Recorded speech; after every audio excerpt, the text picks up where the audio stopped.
জামানায় যত বড় আলেম ছিলেন, মুফতিরা ছিলেন, তাদের কাছে পরামর্শ নিলেন, আল্লাহর বান্দারা ও আলেমেরা ও মুফতিরা, কি এমন কাজ করলে পরে আমার এই শরীর থেকে, আমার এই হাত থেকে জ্বালাটা নিভে যাবে, কি এমন কাজ করলে পরে আমার জ্বালাটা মিটে যাবে। সেই সময় তৎকালীন যুগে বড় বড় আলেমেরা তারা সকলে পরামর্শ দিলেন, ও আল্লাহ পাকের নেককার বান্দা, আপনি যান চলে যান ওই দিল্লিতে একজন মুহাক্কিক আলেম রয়েছে, জামানার বড় আল্লাহর ওলি রয়েছে, তার নাম হলো শাহ আব্দুল আজিজ দেহলভী রাহমাতুল্লাহ আলাইহি। যান যান চলে যান ওই শাহ আব্দুল আজিজ দেহলভীর কাছে আপনি চলে যান।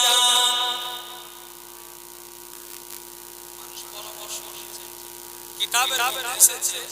আশরাফ আলী থানভী বলছেন যে তার বাড়ি থেকে আর আল্লামা শাহ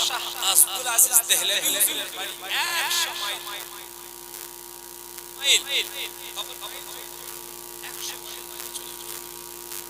আস্তে আস্তে গিয়েছি হুজুরের বাড়ি, হুজুর খানকাতে বসে আছেন, মুহিব্বিনদেরকে নিয়ে এই মানুষটা চুপটি মেরে বসে আছে। একে একে মানুষ আল্লাহর ওলির দরবারে হুজুর আমার এটা হয়েছে, হুজুর আমার এই প্রয়োজন, হুজুর আমার তাই না? আল্লাহর ওলি বলছেন, তুমি কি জন্য এসেছো, কোথা থেকে? হুজুর আমি জায়গাতে এসেছি, হুজুর এই ঘটনা কবরে পড়েছিলাম, ছিলাম করতে গিয়ে হাতে চিয়ারি মাসে ছিলকা লেখা নিয়েছিল, সেই জ্বালা দিচ্ছে, আজ 3-4 মাস হয়ে গেল জ্বালা থামছে না। হুজুর তাই আপনি আল্লাহর বান্দা, আল্লাহর নেককার বান্দা, আপনার ওলি মানুষ, পীর মাশাআল্লাহ, পীর তাগাদা করে দোয়া। ও ভাইজানে, হযরত শাহ আব্দুল আজিজ দেহলভী রাহমাতুল্লাহ আলাইহি সেই সময় ওই আল্লাহ পাকের বান্দাকে বলে দিলেন, না না না না, এটা তো আমার পাস কি বাত নেই, অতএব এটা আমার দ্বারা সম্ভব নয়। হুজুর আমার এই কথা বলে হুজুরার ভিতরে প্রবেশ, এটা আমার কথা বলে কার সঙ্গে আর কথা বলে তো হুজুরার কষ্ট করে এক সময় অতিক্রম করে দিল্লিতে গিয়েছি, জামানার বড় আল্লাহর ওলির কাছে, আমার দ্বারা সম্ভব না, চলে গেল। এই মানুষটা কাঁদছে, এত কান্না কাঁদে, এই মানুষটা কেঁদে জারজার হয়ে যায়। মানুষটা বসে পড়লেন, হাঁটু গেড়ে বসে পড়ে, এই মানুষটা এত কান্না কাঁদে, টুকরে টুকরে কাঁদে, টুকরে টুকরে কাঁদে। কি এত কান্না, কেন এত কান্না? হুজুর হুজরার ভিতরে প্রবেশ করেছেন, ঢুকে পড়েছেন হুজরার ভিতরে, এই মানুষটার কান্নার আওয়াজটা চলে গিয়েছে।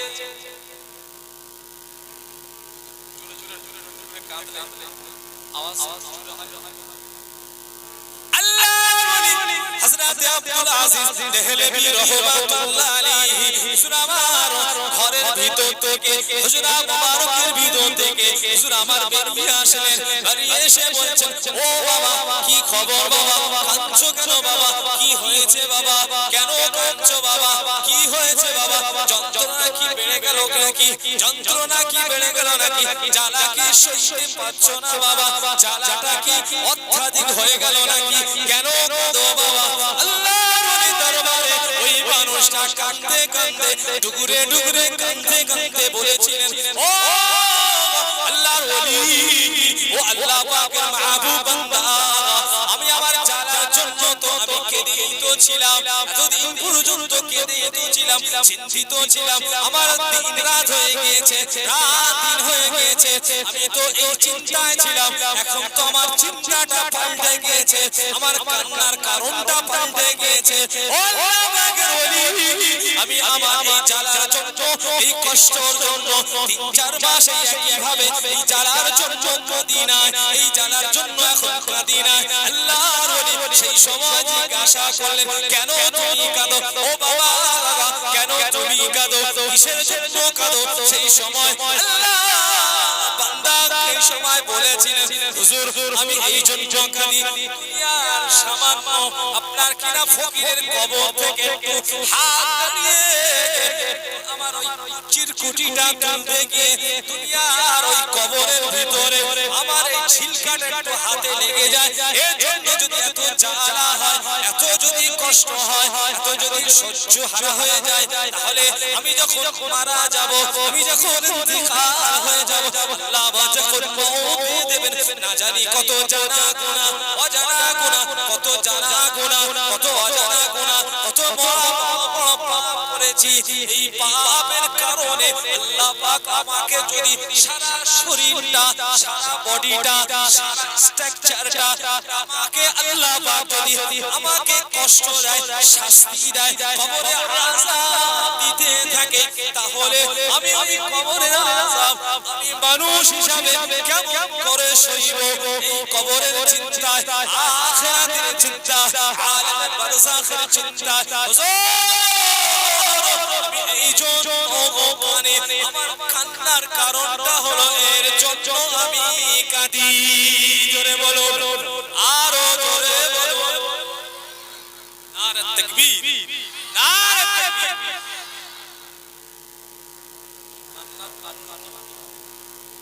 দুনিয়ায় জেনে না জেনে পাপ আছে কিন্তু কথা ঠিক ঠিক আমাদের আল্লাহ আকাল দিয়েছে গতবার ওখানে ওয়াজ করছিলাম মনে আছে এই জেনে না জেনে অনেক রকম পাপ কথা ঠিক ঠিক আর সেই কারণে জন্য কবরে আযাব হওয়া কবরের অপরজনের আযাব আমি সইতে পারলাম না আমার সারা শরীরটা যদি আযাব দেয় তাহলে আল্লাহর ওলি হযরত শাহ আব্দুল আজিজ দেহলভী রাহমাতুল্লাহ আলাইহি বললেন ও বাগে বান্দা শোনো শোনো শোনো ওই ফকিরটা দুনিয়ার জীবনে দুনিয়ার জিন্দেগিতে হয়তো কোনদিন খারাপ অন্যায় কাজ করেছিলেন পাপ করেছিলেন খারাপ কাজ করার কারণে আল্লাহ পাক ওই ফকিরের কবরে আযাব দিয়েছিল আযাবটা সারা কবরে ছড়িয়ে যায় এমন কি ওর কবরের পাশে ওর প্রভাবটা ও তাসিরটা পড়ে যায় ওই কবরের বাঁশের ছিলকাটা সেই আযাবওয়ালা বাঁশের ছিলকাটা তোমার শরীরে লেগে গেছে তুমি জিন্দা মানুষ ওর হুকমাটা তোমার হালকা লাগার কারণে তোমার এই কষ্টটা হচ্ছে অথবা এটা আখিরাতের আযাব এটা আলামে বারযাখের আযাব এটা দুনিয়ার কোনো আযাব নয় অথবা এর কোনো দুনিয়ার ট্রিটমেন্ট না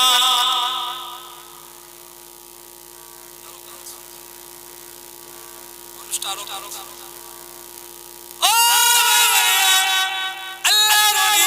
কেন আল্লাহর ওলিদের দরবারে যাবে কেন আল্লাহর ওলিদের হাতে হাত দিয়ে বায়াত হবে কেন আল্লাহর ওলিদের সোহবতে যাবে কেন আদব রক্ষা করবেন কেন আল্লাহর ওলি দিওয়ানা কেন হবেন এই জন্য কথাটা টানলাম ও ভাইয়েরা আমার আল্লাহ পাক সূক্ষ্ম সূক্ষ্ম জ্ঞান বিষয়গুলো যেটা কোনো কিতাবে পাওয়া যায় না যেটা হাদিসে কিতাবে কোরআনে পাওয়া যায় না যে জ্ঞানগুলো আল্লাহ পাকের তরফ থেকে আল্লাহ প্যারা মাহবুব বান্দা বান্দীদেরকে আমার আল্লাহ পাক দিয়ে থাকে বলে কোরআন হাদিসের নির্যাস আমার আল্লাহ কিছু কিছু নেককার পরহেজগার আল্লাহর ওলিদেরকে আমার আল্লাহ স্পেশালিস্ট কি আমার আল্লাহ দিয়ে থাকে জোরে জোরে ও ভাইরা হযরত শাহ আব্দুল আজিজ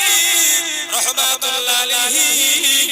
ওই সময় ওই মানুষটা কাঁদছেন ওই মানুষটার চোখের পানিটা নিয়ে ওই হাত দিয়ে আঙ্গুল দিয়ে আপনার জ্বালা জায়গাটা একটু লাগিয়ে দিলেন ওই মানুষটার হাতে জ্বালা জায়গাটায় পানিটা চোখের পানিটা লাগাতে দেরি আর আগুনের আযাবে ঠান্ডা হতে দেরি হয়নি জোরে বলো আরো জোরে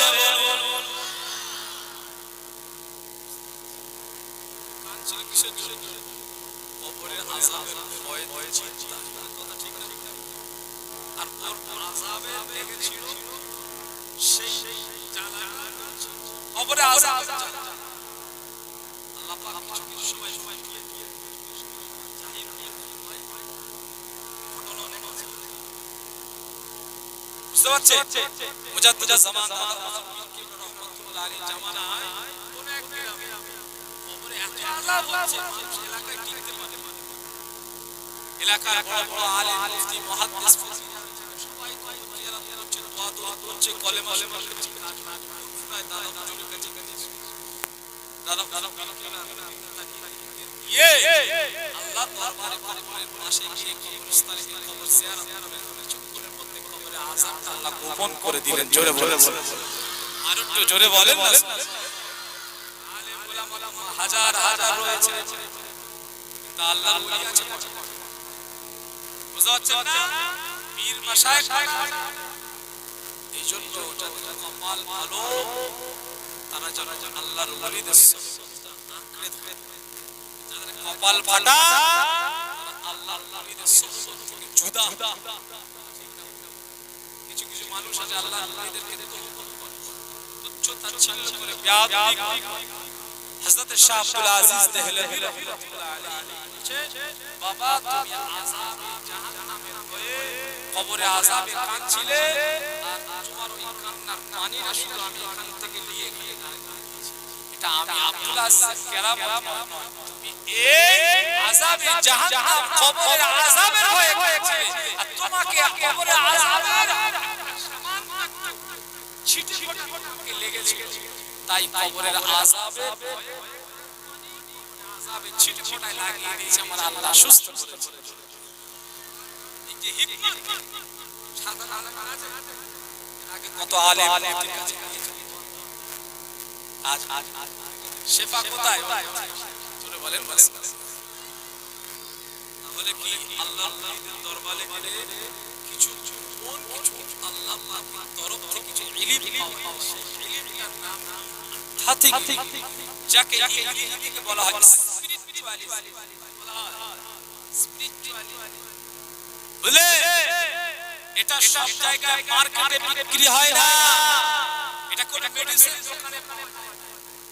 আপনার ভিতরে হিংসা আছে চোখে দেখা যায় লোভ আছে চোখে দেখা যায় হ্যাঁ তাকাব্বুরি আছে চোখে দেখা যায় দুনিয়ার কোন মেডিসিন দোকানে পাওয়া যাবে কোন ডাক্তারের প্রেসক্রিপশনে এই ঔষধ পাওয়া যাবে না এই রোগ আপনার চিকিৎসা করতে গেলে হাক্কানি আল্লাহর ওলির দরবারে যেতে হবে কথা ঠিক না এইটা মানুষ বুঝছে না তোমার অসুখ হলে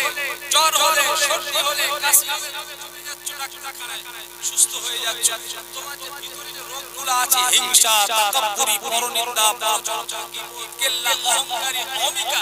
এই যে রোগগুলো পুষে রেখেছে এই ট্রিটমেন্ট কি করার দরকার আছে এর চিকিৎসা করার জন্য তো যাওয়া হয় হাক্কানি আল্লাহর ওলিদের দরবারে সেখানে গেলে আদর্শ ইগো মুজাদ্দিদ জামানের কথা বলবো পরে বলবো আল্লাহর কোরআন থেকে দুই একটি কথা বলি আদবটা কিভাবে রক্ষা করতে হয় আদবের দরকার আছে না আমরা সব বিয়াদব সব ফিরি সব সহজে সব বিয়াদব কষ্ট করে পেলে 100 মিনিট হেঁটে গেলে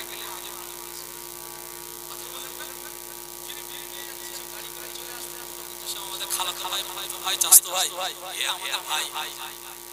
কথা ঠিক না বল